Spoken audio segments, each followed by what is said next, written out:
शुरुआत करता हूँ एक कहानी के साथ में। एक अनजान शहर के अनजान लड़के को आपने अपने घर में जगह दी। उस समय आपने सिर्फ आपका फायदा देखा कि वह आपका काम करेगा। वो धीरे धीरे आपका काम करने लगा, लेकिन उसने धीरे धीरे आपको उसकी आदत लगा दी। अब आप हर काम के लिए सिर्फ उसे ही पुकारते हैं। आपने जो कुछ भी अभी तक उसे दिया वो अपनी स्वेच्छा से उसने रख लिया, लेकिन अब समय बदल चुका है। उसने खुद किसी चीज की मांग आपसे की है और वो आपको कर रही है। साथ ही अब उसके असली पालक का पता चल गया है और पालक और लड़का दोनों मिलकर के आपकी संपत्ति पर मालिकाना हक जता रहे हैं। और अब वो बड़ा हो चुका है और आप बूढ़े। आपको लगता है कि जो आप देंगे वो इसे रखना चाहिए। कहानी ये बहुत छोटी सी थी और खत्म हो गई। अंत में आपके लिए सूचना यह है कि आपके लिए मुसीबत खड़ी हो रही है और ये आपके द्वारा ही दी गई आजादी का नतीजा है। इस कहानी के पात्र थे लड़का जो आज व्हाट्सएप है, मालिक जो आप हैं, उस लड़के के पालक जो फेसबुक है, और मुसीबत जो कि आपकी गोपनीयता है। नमस्कार मित्रों, मेरा नाम है अनुभव। आप देख रहे हैं अनुभव इन्फो मीडिया। मैं आज आपको सिर्फ एक ऐसा वीडियो, एक जानकारी भरा वीडियो बताने की कोशिश कर रहा हूं जिसे आपको सिर्फ देखना है और शेयर करना है। अगर आपने दो चीजें कर ली तो मेरी ये वीडियो बनाने की मेहनत सफल हो जाएगी। आज हम जानेंगे ये पूरा माजरा क्या है, इस समस्या का सही और स्थायी समाधान क्या है। व्हाट्सएप नहीं तो इसके अलावा क्या सिग्नल एप्लीकेशन ही बेस्ट है, या फिर अब मैं खुद आके क्या करने वाला हूँ, या आप क्या कर सकते हैं, या फिर हम सब लोग मिलकर के अब क्या कर सकते हैं। देखिए माजरा क्या है। 4 जनवरी 2021 को व्हाट्सएप मैसेजिंग ऐप की प्राइवेसी पॉलिसी अपडेट हुई। उसमें कहा गया कि आपके द्वारा दी गई आजादी से जो हम जानकारी आपकी अभी तक ले रहे थे वो हम किसी और को देना चाह रहे हैं, क्योंकि उसने हमें खरीद लिया है।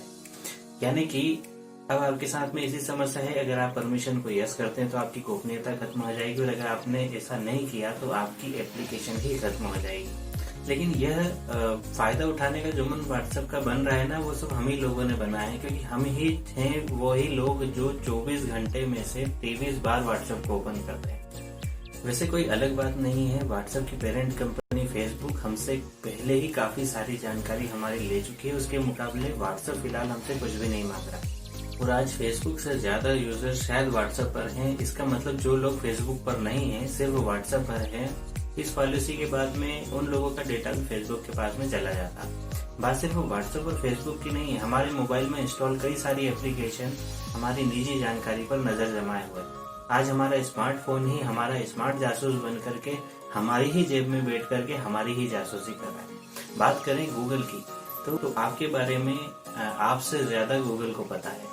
आप कहाँ जाते हैं, क्या करते हैं, क्या खाते हैं, आपको किस चीज का शौक है, क्या आपकी पसंद की चीजें हैं, सब कुछ। लेकिन आप गूगल से बच करके कहाँ जाएंगे। आपके मोबाइल का ऑपरेटिंग सिस्टम ही गूगल का। वह अलग बात है, गूगल पर भरोसा किया जा सकता है क्योंकि वह एक काफी ज्यादा पुराना भरोसेमंद नेटवर्क है, और आज इंटरनेट का दूसरा नाम गूगल है। आईटी एक्ट में यह अंकित है कि यूजर का डेटा रखा जाए ताकि आपराधिक गतिविधियों पर नजर रखी जा सके, लेकिन इसका दुरुपयोग कतई ना हो। व्हाट्सएप द्वारा सोशल मीडिया साइट्स, ट्विटर पर ट्वीट करके और अखबारों में विज्ञापन के जरिए सफाई भी पेश की गई, जिसमें बताया गया है कि इस प्रकार की कोई भी जानकारी नहीं ली जाएगी, ना ही फेसबुक को दी जाएगी। और आज के दिन मेरे मोबाइल में एक स्टेटस भी आया जो व्हाट्सएप ने खुद लगाया था। उसमें भी यही चीजें लिखी हुई थी कि आपका डेटा किसी भी प्रकार का सभी प्रकार से इनक्रिप्टेड है, वो किसी को और को बताया नहीं जाएगा।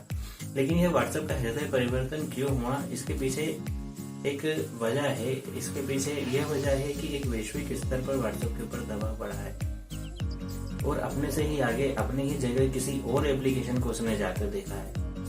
इस दबाव का केंद्र टेस्ला कंपनी के मालिक और दुनिया के सबसे बड़े अमीर आदमी एलन मस्क के ट्वीट यूज सिग्नल को माना जा रहा है। लेकिन क्या हम एलन मस्क के ट्विटर पर ट्वीट कर देने से सिग्नल एप्लीकेशन यूज करने लगेंगे? क्या उनका सिग्नल मिलने का ही हम लोग इंतजार कर रहे थे और हमने सिग्नल को डाउनलोड करना चालू कर दिया?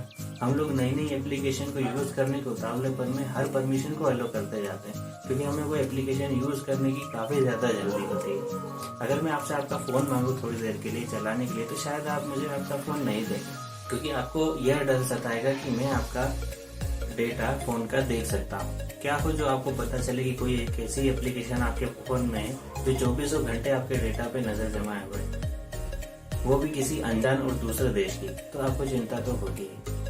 अब बात करते हैं स्थायी और सही समाधान की। चिंता का विषय इसलिए भी है क्योंकि इन एप्लीकेशंस के ऊपर नजर रखने वाला विभाग और इनसे जुड़ा कोई कानून फिलहाल हमारे देश में नहीं है, जो आज की सख्त जरूरत है। आज टिकटॉक का विकल्प हमारे पास में मौजूद है क्योंकि हमने कल कोशिश की थी, और हमारे पास में कल आने वाले कल में भी व्हाट्सएप का विकल्प मौजूद होगा अगर हम आज से कोशिश करते हैं तो। या फिर ऐसी एप्लीकेशन का उदय हो जाए जो सिर्फ इंडिया की बनी हुई हो और उसका सर्वर भी भारत में हो, और उस डेटा पर सरकार की नजर भी हो ताकि आपराधिक गतिविधियां भी कुछ हद तक कम की जा सके। शायद यही स्थायी समाधान है। आपको बता दें, कुछ दिन पहले भारत में बनी एप्लीकेशन जिसका सर्वर भी भारत में था, हाइक मैसेंजर, उसने अपनी सर्विसेज बंद करने की घोषणा कर दी। वह मेक इन इंडिया एप्लीकेशन थी। वह मेक इन इंडिया एप्लीकेशन होते हुए भी हमारे देश में सर्वाइव और जीवन यापन नहीं कर पाई, क्योंकि शायद हम स्वदेशी अपनाओ का नारा हमें या तो बहुत पुराना लगने लगा या फिर हम उसे अभी तक भूल चुके हैं। साथ ही चाइना में व्हाट्सएप पहले से ही बैन है। सोशल मीडिया ऐप के साथ में डाटा सिक्योरिटी को लेकर के लंबे समय से विवाद चलता आ रहा है। सेना के साथ डाटा को लेकर के काफी गंभीरता बढ़ती जाती है क्योंकि हैकर्स के निशाने पर सेना के जवान अक्सर रहते हैं। अब भारत सरकार ने भारतीय सेना के लिए एक इंस्टेंट मैसेजिंग ऐप लॉन्च किया है जिसका नाम है सिक्योर एप्लीकेशन फॉर इंटरनेट। यह कुछ महीने पहले लॉन्च किया था। यह ऐप व्हाट्सएप और टेलीग्राम की तरह ही एक मैसेजिंग ऐप है जिसमें वीडियो कॉलिंग की सुविधा भी उपलब्ध होगी। यह ऐप आत्मनिर्भर भारत के तहत तैयार किया गया है। फिलहाल एंड्रॉइड यूजर के लिए है लेकिन प्ले स्टोर पर नहीं है क्योंकि यह पूरी तरीके से एन्क्रिप्टेड है। यह सरकार का एक सराहनीय कदम है। अब आते हैं इस सवाल की ओर कि क्या सिग्नल एप्लीकेशन ही एकमात्र हमारे पास में ऑप्शन है। एक नजर में सिग्नल के एडवांटेज और डिसएडवांटेज की और हम लोग कुछ बातें करते हैं, यानी कि इससे कुछ फायदा है या नहीं, या फिर व्हाट्सएप और इसमें क्या अंतर है। देखिए, कंपैरिजन उस जगह पर होता है जहाँ पे दो बराबर की कंपनियां हों। यहाँ पर एक एप्लीकेशन आपके पास में काफी सालों पुरानी है जो कई बार अपडेट होकर के आज एक एडवांस लेवल में आपके साथ में है, और एक एप्लीकेशन ऐसी है जो कुछ महीनों पहले आई लेकिन उसमें फिलहाल फीचर्स की कुछ कमी है। लेकिन फिर भी दोनों एप्लीकेशन में एक समानता जरूर है, वो यह है कि दोनों मैसेजिंग एप्लीकेशन है। बताया जा रहा है सिग्नल एक नॉन प्रॉफिट ऑर्गेनाइजेशन के द्वारा संचालित है। यह एप्लीकेशन डोनेशन पर चलती है और अगर आपको इसको चलाना है तो आपको डोनेशन भी देना होगा ताकि उस डोनेशन से डेवलपर का घर चल सके और वो इस एप्लीकेशन में कुछ एक दो फंक्शंस और ऐड कर पाए। क्या है सिग्नल एप्लीकेशन? सिग्नल एक पॉपुलर मैसेजिंग ऐप है जो आईफोन, आईपैड, एंड्रॉइड, विंडोज और लिनक्स जैसे ऑपरेटिंग सिस्टम पर वर्क करता है। अन्य मैसेजिंग ऐप की तरह इसमें भी आप वीडियो कॉल, मैसेज, फोटोज वगैरह का मीडिया वगैरह आप सेंड कर सकते हैं। क्यों व्हाट्सएप से बेहतर है सिग्नल एप्लीकेशन? आइए कुछ बिंदुओं पर बात करते हैं। सिग्नल एप्लीकेशन दुनिया में सबसे सिक्योर ऐप माना जाता है क्योंकि इसमें यूजर का डेटा शेयर होने का कोई खतरा नहीं है। सिग्नल ऐप यूजर से पर्सनल डेटा नहीं मांगता है जिस प्रकार से फिलहाल व्हाट्सएप मांग रहा है। इस एप्लीकेशन में डेटा लिंक्ड टू यू नाम का एक फीचर है जिसको ऑन करते ही मैसेजेस का कोई भी स्क्रीनशॉट नहीं ले पाएगा। इसमें एक खास फीचर यह भी है कि इसमें खुद ब खुद मैसेज डिलीट होने का ऑप्शन है। इसमें आपको 10 सेकंड से लेकर के 1 हफ्ते तक का टाइम लिमिट भी मिलता है। आप जो भी सेट करेंगे उसके बीच में आपका मैसेज डिलीट हो जाएगा। व्हाट्सएप की तरह आपको यहाँ पर कोई ऐड नहीं कर सकता है। यहाँ पर पहले रिक्वेस्ट पड़ती है, अगर आप उसको अलो करते हैं तभी आप उसमें ऐड होते हैं। इसमें एक रिले कॉल का भी फीचर है जिसके तहत ये होता है कि कॉल सिग्नल सर्वर के थ्रू आता है जिससे सामने वाले को आपके आईपी एड्रेस का पता नहीं चलता। इसमें पिन सेट आप कर सकते हैं जिसे करने से यह होगा कि कोई भी आपके अकाउंट को यूज नहीं कर पाएगा। कंपनी ने हाल ही में इसमें ग्रुप वीडियो कॉलिंग का फीचर जारी किया है जिसके जरिए आप 150 लोगों के साथ में एक साथ वीडियो कॉलिंग कर पाएंगे।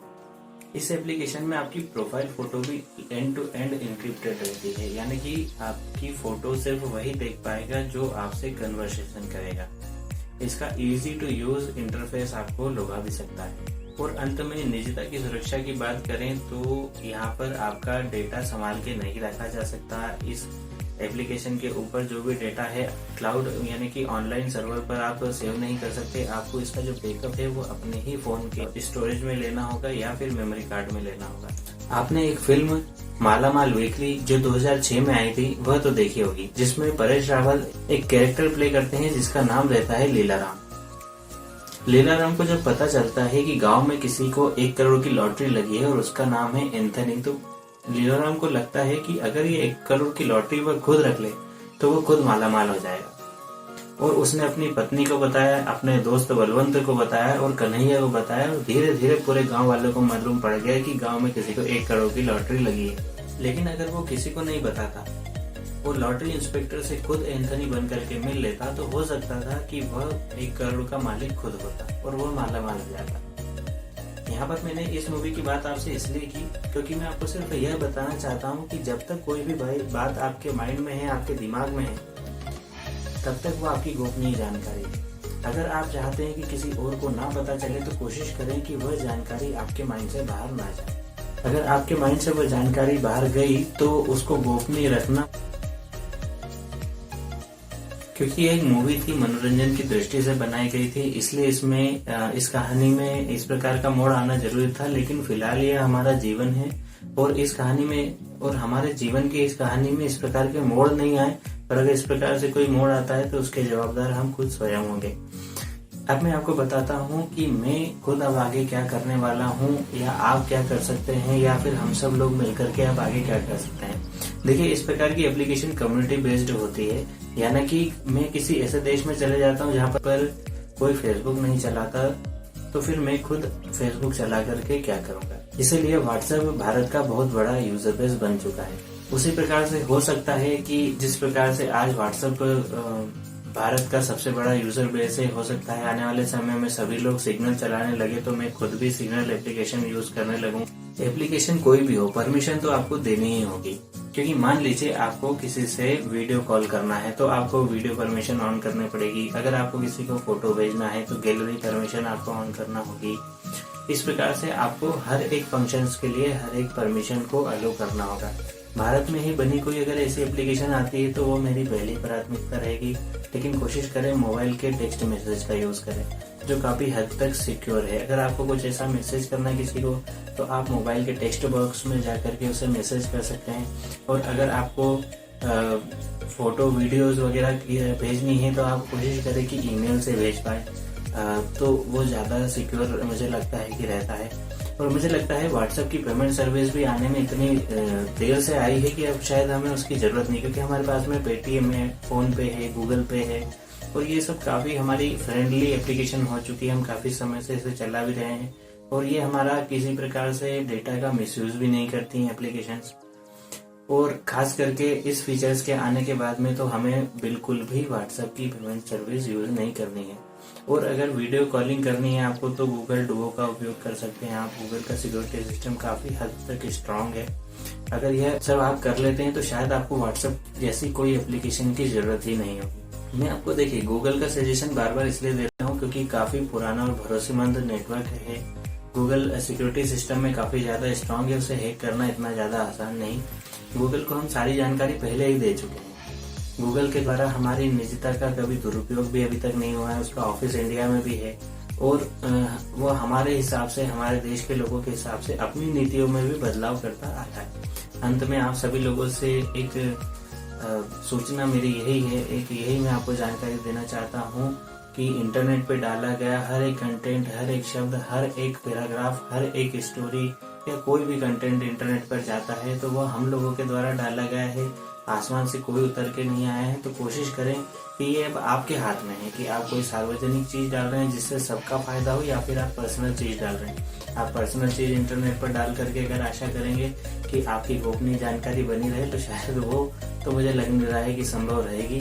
तो इस प्रकार से ध्यान रखिए कि अगर आपको कोई सी चीज, कोई सा आपका कंटेंट या फिर कोई आपकी ऐसी पर्सनल जानकारी है तो आप खुद होकर के ही ना डालें ना, क्योंकि अगर आप डालेंगे फिर आपको लगेगा कि ये यूज हो रही है तो फिर वो तो अपने पैर पे कुल्हाड़ी मारने वाली बात होगी। तो ठीक है, आज मैं विदा लेता हूँ आपसे इसी वीडियो के साथ में। आपको कैसा लगा कमेंट और लाइक करके जरूर बताइएगा और मिलता हूँ किसी अगले वीडियो में एक आकर्षक विषय के साथ में। तब तक के लिए देखते रहिए, सीखते रहिए। Thank you.